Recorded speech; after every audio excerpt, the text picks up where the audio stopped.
Hello everyone and welcome back to the Great Book of Grudges. My name is Nathan and it looks like we have some news unofficially. Well, potentially. You see, on Reddit there's been a post that went up pretty early into the morning, which states that in the game files, which has been confirmed, you can see that Karak Azorn, a settlement in the Mountains of Mourn in both the Realms of Chaos map and the Immortal Empires campaign, does have a trigger to become a 10-slot settlement. This is actually quite interesting, mostly because, well, you know, it's a ruined dwarf hold, it's in the Mountains of Mourn, there's no dwarfs there, but it does kind of link up with the possibility of that being the start position with the dwarf section of Thrones of Decay. So as you can see, at the moment, the settlement is only an 8-slotter when a dwarf controls it, but it does make sense to make it a 10-slotter if a dwarf player ends up there. Mostly because, well, you know, the Mountains of Mourn is quite a dangerous place for a singular order faction. Sure, you do have Grand Cafe right next to you, but pretty much to your north you've got,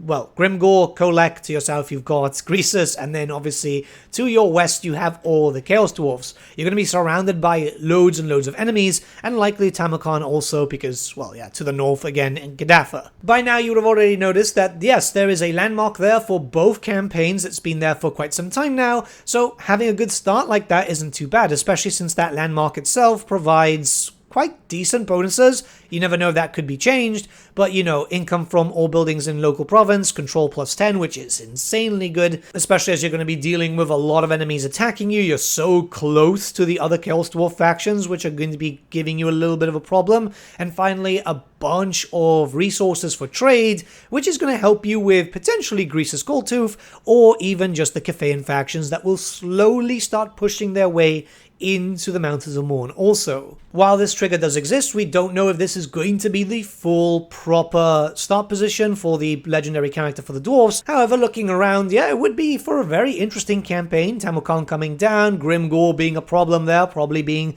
held by Tamarkan for a little bit, which will allow for a little bit of expansion.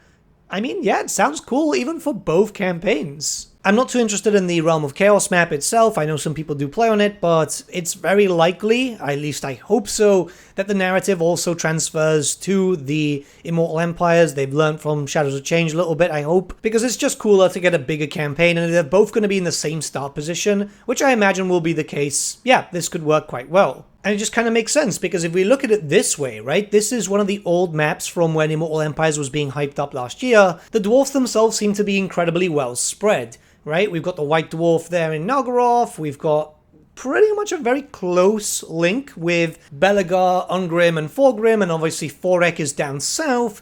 So if I add in a logo here just for Karak Azorn, yeah, we've got a very good spread for all the dwarfs. Karak Azorn is a former dwarf hold. It was one of the lost ones, so it kind of makes sense for a character to be there to kind of reclaim the lost holds. It's something that we know about in the lore a lot. The dwarfs might want to reform the Karas Angkor, and if my theory is correct that the Legendary Lord is going to be Malachi McCason, well, this could actually be an incredible good theming. You see, we're expecting Tamarkan versus Elseth, and they're going to be fighting, likely doing this whole narrative situation. Malachi could be going up to Karak Azorn to try find some lost tech, which could be the justification for the introduction of Goblin Hewers, Thunder Barges, all that type of stuff, you know, really old tech which doesn't really get mass produced. It'd be a nice way to have some sort of narrative while the two others are duking it out, maybe kind of link them up a little bit. One issue that I did have with Shadows of Change, well, one of many, was that the narrative was way too distant from each other. It just felt like they were just doing their own thing.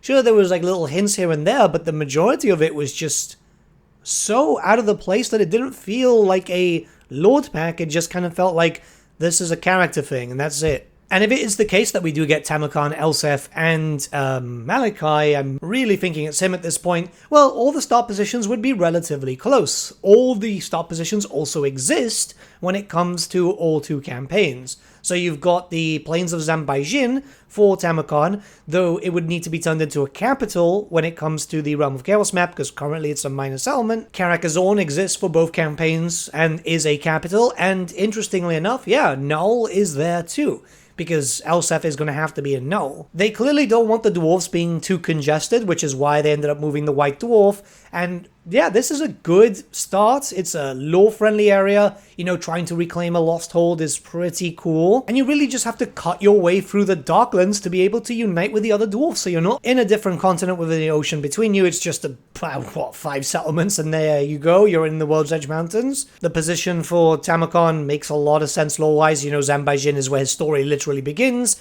and that means he's close to the Chaos Dwarves. He's close to pretty much everyone that he needs to be to. And Elsef being a Null, yeah, you know, it's part of the story. She defends Null during the invasion, which is why I think that there's going to be a narrative between Tamakon and Elsef, and Malachi is just kind of going to do his own thing. The map is going to feel a little bit congested to some people, obviously, since Tamakon is going to be right next to Archaon and so on, but yeah, there's only so many places that you can have Chaos Warriors and Chaos Factions. The Dwarfs are nicely spread out because there's not that many characters. I imagine that the Empire is going to be a bit better off because they're likely going to move a character.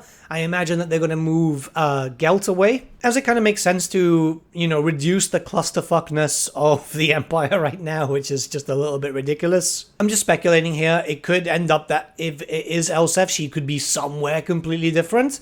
But, you know, lore-friendly starts are always the best because it adds a lot more flavor to the game. And I imagine that Creative Assembly have heard everyone in regards to what happened with Mother Ostankia, who, yes, they tried to make a lore reason for it. It's explained in-game, but yeah, it's so out of the way, it just doesn't feel like it actually fits, if you get what I mean. Now, obviously, this could be wrong. It could be something that Creative Assembly had plans for originally, and it might have changed. We don't know exactly when this was added into the data files. It's only that people have managed to catch on to it now. So it could be a new edition, or it could be something fairly old. These things aren't generally dated, as far as I'm aware. Believe me, going through the data files in Creative Assembly's program is pretty damn interesting, yeah.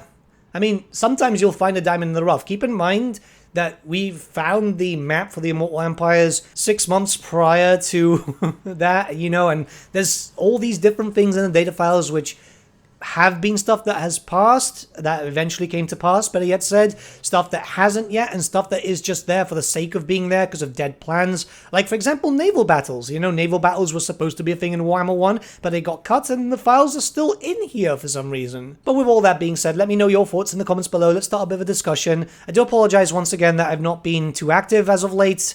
I've really been needing some time to myself. I've been incredibly stressed due to some personal matters, and yeah, they needed to take precedence.